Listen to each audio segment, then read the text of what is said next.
안녕하십니까. 신인균 군사TV 디펜스 브리핑입니다. 자, 오늘도 아주 중요한 군사 무기 관련 소식 전해드리겠습니다. 미국이 중국이 지금 쫓아오니까 그 중국을 특히 이 제공권에서 중국 전투기들을 완전히 경멸할 수 있는 초장거리 공대공 미사일을 지금 테스트하고 있습니다. 이 미사일이 실전 배치되면 중국의 J-20 같은 스텔스 전투기 다 포함해서 완전히 그냥 보이지도 않는 곳에서 박살이 나버릴 이런 무기 체계가 되겠는데요. 어떤 무기인지 보도록 하겠습니다. 5가지 단신 먼저 보겠습니다. 러시아군이 보병 돌격전 스톰제트 전에 전동 킥보드, 우리 지금 거리에서 많이 보죠. 싱싱이, 그거를 보급해서 병사들이 타고 돌격한다. 완전히 난장판 되고 있는 전장이죠. 여기서부터 중국은 인도 접경에 PCL-181 자주포를 배치해서 K9 자주포에 대항하는데 중국의 K9 자주포 공포가 확산되고 있다라는 소식까지 보겠습니다. 첫 번째입니다. 최근 전장에서 버기카와 골프용 카트를 돌격용 차량으로 사용하고 있는 러시아가 이제는 전동 킥보드를 구매해 전선에 배치하고 있다는 소식입니다. 소총을 들고 킥보드를 탄 채로 돌격한다는데 이 킥보드 보급에는 또 얼마나 엄청난 비리가 엮여 있을지 궁금해집니다. 남중국해 세컨드 토마스 암초에서 필리핀과 중국의 무력 충돌 가능성이 커짐에 따라 미국이 필리핀에 해병대 소속 MQ-9 무인 공격기를 전진 배치했다는 소식입니다. 필리핀 측 요청에 따른 이번 조치로 바사 공군기지에 제2 해병 무인 항공기 대대 전력이 배치돼 분쟁 수역 상공에서의 초계 임무를 시작하게 되었습니다. 어린이들에게 군복을 입히고 총칼 장난감을 쥐어주며 조기 군사 교육을 확대하고 있는 러시아가 어린이날을 맞아 토스3 열압력 발사기를 어린이 관람객들에게 최초로 공개했다는 소식입니다. 군인들이 이 무기를 소개하며 그 살상 능력을 가르쳐줬다는데 공산 전체주의 국가들은 아동 인권에 대한 인식이 다 비슷한 것 같습니다. 내년도 국방예산 심의 과정에서 미 국방부와 의회가 거의 모든 분야에서 충돌하고 있습니다. 미 의회가 국방부에서 넘어온 F-35 68대 구매 계획안을 부결시키고 의회에서 따로 작성한 76대 구매 계획안을 통과시켰다는 소식입니다. 중국이 인도와의 국경 분쟁 지역에서 최신 차륜형 자주포 PCL-181을 동원한 실사격 훈련을 실시했다는 소식입니다. 인도의 K9 자주포 대량 추가 도입 소식에 대한 대응 차원인데 업계에서는 중국이 한국 정부에 K9 추가 판매를 불허하라는 외교적 압박을 넣고 있다고 폭로하고 나서 논란이 되고 있습니다. 네, 이거 많이 보셨죠? 거리에서 젊은이들이 또 청소년들도 이거 많이 타고 다닙니다. 그냥 카드로 결제하는 싱싱이라고 하죠. 그래서 뭐 특별한 안전장구 없이 뭐 그냥 도로변 또 인도 그리고 횡단보도 마구마구 달리는 이런 편리한 교통수단이지만 위험한 교통수단인데 이거 지금 바퀴가 작기 때문에 또 쿠션이 거의 없기 때문에 도대체 이런 야지에서 어떻게 기동을 할 수 있을까 궁금하기도 한데, 일단 러시아는 병사들에게 야 돌격해 라고 하는데 병사들은 요새 뭐 이 대부분 이런 액세서리들 많이 장착하고 있죠. 여기에다가 또 방탄조끼 하고 무겁죠. 그런데 뛰어가라고 하니까 뭐 죽든지 살든지 간에 골프카트, 버기카, 방어력 전혀 없는 거 이런 것도 타고, 근데 그것도 또 이제 부족하니까 자 이렇게 싱싱이 전동 킥보드를 타고 간다고 하는데, 가다가 죽는 거 그거는 나중에 일이고 지금 당장 덜 힘들면 된다 라는 건데요. 또 이걸 전장에 배치하는데 얼마나 많은 비리가 또 관여됐을까 라는 생각이 드는데, 그 생각하면서 제가 또 우리나라도 몇 년 전에 이 킥보드가 전국에 그냥 뭐 어마어마하게 깔렸죠. 이거 보급하는 회사도 여러 군데던데 정말 경쟁적으로 많이 깔렸어요. 근데 이 대부분 이 킥보드 대부분이 중국제인데 혹시나 중국의 업체 또는 중국의 고위급 정치인과 결탁을 해서 뭔가 왔다 갔다 하는 뭐 그런 뒷돈이 있지는 않을까라는 생각이 드는데, 이것도 태양광처럼 뭔가 중국제의 대량 보급이기 때문에 뭔가 비리가 있지 않을까, 조사해볼 필요가 있지 않나라는 생각이 문득 드네요. 이거 보면서. 하여튼 뭐 러시아 이게 도대체 전쟁이냐 뭐냐라는 생각이 듭니다. 자, 중국이 필리핀, 여기 팔라완 섬 있죠. 팔라완 섬. 서쪽에 있는 이 세칸 토마스 암초, 여기를 워낙 지금 괴롭히고 있으니까 필리핀이 미국에 요청을 한 거겠죠. 또 미국이 도와주기 위해서 이 미 해병대가 필리핀 이 루손섬 남쪽에 이 MQ-9 리퍼 무인 공격기 부대를 전진 배치했어요.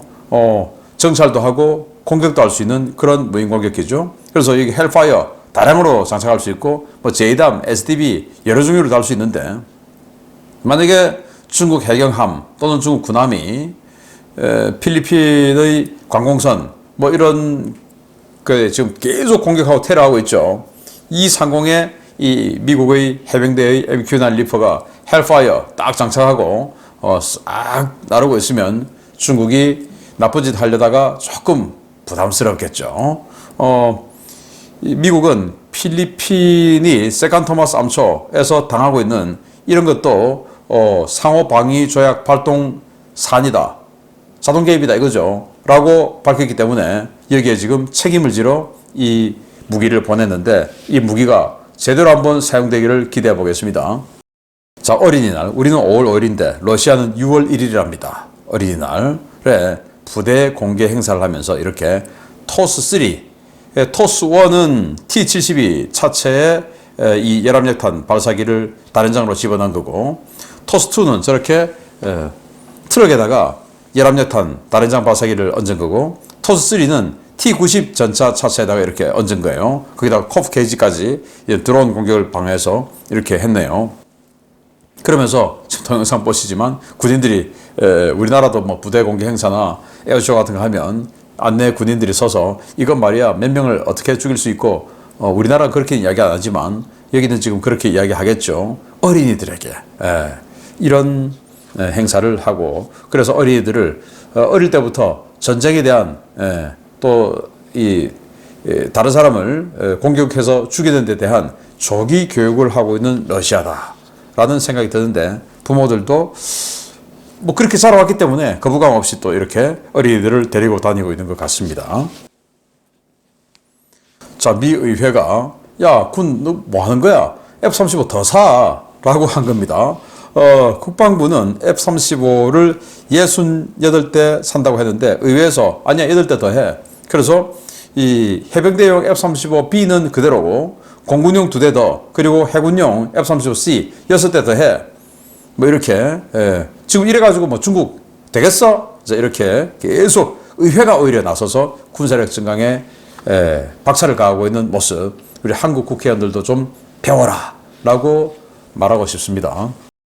자, 인도 접경, 중국과 인도 접경 히말라야 고원지대, 그리고 카라코름 산맥의 고원지대 양쪽에서 지금 분쟁하고 있죠. 여기에 우리 K9 자주포 인도가 배치를 했습니다. 그랬더니 중국은 완전히 쫄리죠. 그래서 PCL-181 댄싱 자주포 이걸 갖다 놨는데 이거 가지고 안 되겠죠. 우리 K9에 상대가 안 되겠죠. 댄싱 자주포가 뭐 맞기나 하겠습니까? 그러니 지금 이 어떤 언론 보도인데 중국이 우리 정부에 인도에다가 K9 팔지 마라 이런 압력을 넣고 있다는 보도가 나왔어요. 자, 인도가 1차로 100대의 K9을 샀고 또 현지 생산했고 2차, 3차로 200대 했고 그리고 또 추가로 100대 계약을 하려고 지금 준비하고 있죠. 그 추가 100대 하지 마라.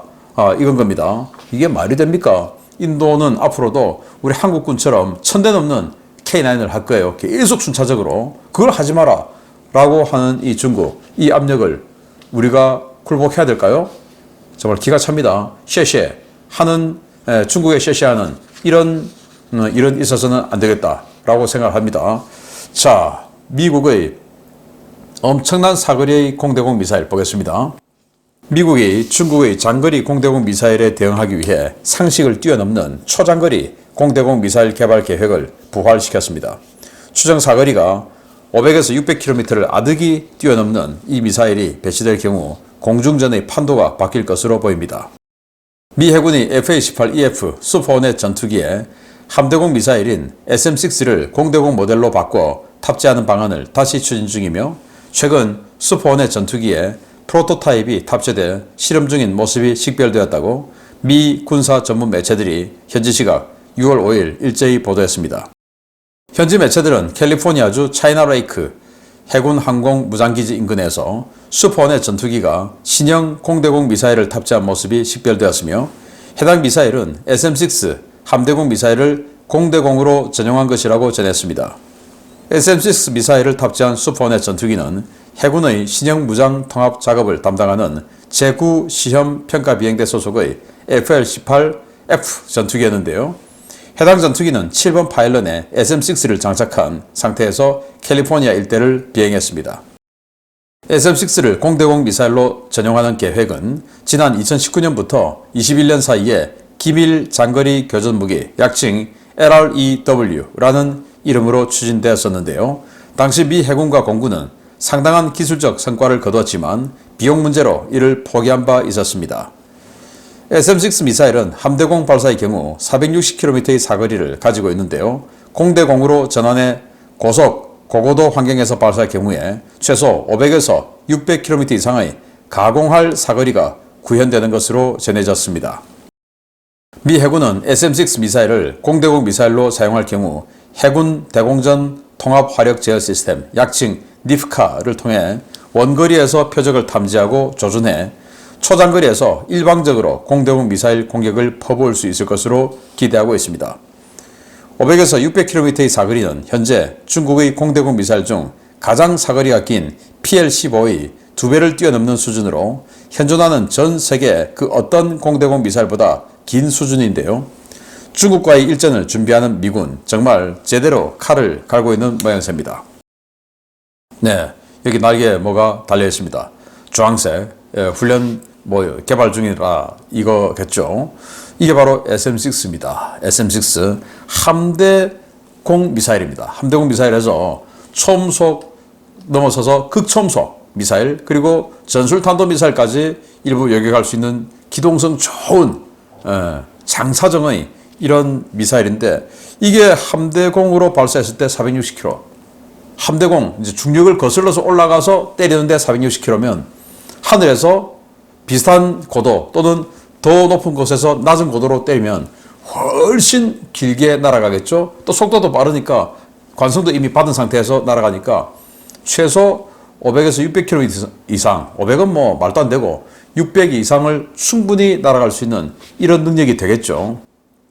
그러면 중국의 PL-15 300km 정도라고 하는데 그거 2배에서 때리는 겁니다. 그리고 지금 PL-17 중국이 개발한다는데 그거 한 400km라고 하는데 그것도 완전히 그냥 한 200km 밖에서 때려버리는 겁니다. 그러면 타겟은 누구냐? 당연히 중국 전투기겠죠. 자, 그래서 이렇게 미사일 한 발 달고 계속 지금 캘리포니아 상공을 비행 중이라고 하는데, 일단 슈퍼호넷이니까 미 해군에서 먼저 사용하겠다 이거 아니겠습니까? 그래서 이걸 이거 CG인데 뭐 이런 식으로 할 수 있다라는 건데, 여기 보면 SM-6 4발, 그리고 암람 2발, 사이드와인더 2발, 뭐 이런 식으로 달았네요. SM-6 한 발에 1.5톤. 그럼 여기 4발이니까 6톤. 그리고 암람, 사이드와인더 이렇게 해서 한 7톤 정도를 장착을 했는데, 슈퍼호넷의 최대 탑재량이 한 8톤대요. 그래서 이 정도 할 수 있다라는 건데, 좀 무리가 갈 것 같고 이러면, 그래서 뭐 SM-6 2발에 암람 2발, 사이드와인더 2발, 이게 맞지 않나라고 생각을 하고요. 자, 이렇게 해서 미 해군은 니프카를 통해서 원거리에서 때리겠다. 왜? 슈퍼호넷 전투기가 뭐 500에서 600km 레이더 탐지거리 되는 거 아니죠. 뭐 한 200km 정도? 그러면 아니 보여야 락온을 하지, 보여야 공격을 하지. 자, 그런데 미 해군은 이 니프카 해서 이 E2D 조기 경보기가 원거리에서 표적을 찍어주고 그것을 슈퍼호넷이 대신 날려주고 이제 이러는 겁니다. 지금 러시아가 우크라이나 전장에서 A-50 조기 경보기를 가지고 R-39를 그런 식으로 유도했죠. 뭐 그런 식으로 또 지금 중국의 J-20 또는 앞으로 J-31 이런 것들이 전장에 투입되겠죠. 그러면 이 레이더에 잘 안 잡히는 스텔스니까. 그런데 여기 F-35가 전방에 가서 레이더 끄고 EODAS, IRST 이런 이 패시브 센서의 탐지를 해서 잡아내는 겁니다. 그리고는 그것을 유도를 해주는 거예요. 실시간 네트워크니까 니프카 시스템으로. 그래서 이 슈퍼넷은 전혀 부담 없이 그냥 전선 후방에서 중국군이 있을 것으로 생각되는 한 500-600km 후방에서 미사일만 장착하고 딱 기다리고 있으면 F-35가 전방에 추진해서 J-20을 잡아서 유도를 해주든지, 아니면 아예 중국의 비스텔스 전투기 같은 경우는 E-2D가 레이더로 딱 잡아서 유도를 해주든지, 이렇게 해서 그냥 먼저 때려버리는 겁니다. 그리고 이 SM-6 자체가 극초음속 미사일, 그리고 뭐 전술 탄도 미사일 이런 것도 요격하게끔 개발됐기 때문에 아주 고기동성의 미사일이다. 그러면 걸리면 간다라는 겁니다. 그래서 과거 냉전 시대 때는 미국의 미사일은 사거리가 좀 짧고, 왜? 가서 때리면 되니까. 그런데 소련의 미사일은 자기네들 막아내야 되니까 또 갈 수가 없으니까 항상 사거리가 길었는데, 이제는 미국도 공대공 미사일을 장사정으로 만들기 시작했는데, 그 장사정이 지금 현재 중국과 러시아는 상상도 할 수 없을 만큼의 장사정으로 만들어버렸다. 정말 기대가 됩니다. 하늘에서, 서해에서, 또 동중국해에서 우수수 떨어지는 중국 전투기 기대 한번 해보겠습니다. 해군 니프카, 우리 또 빨리 도입해야 될 텐데요. 마치겠습니다. 감사합니다.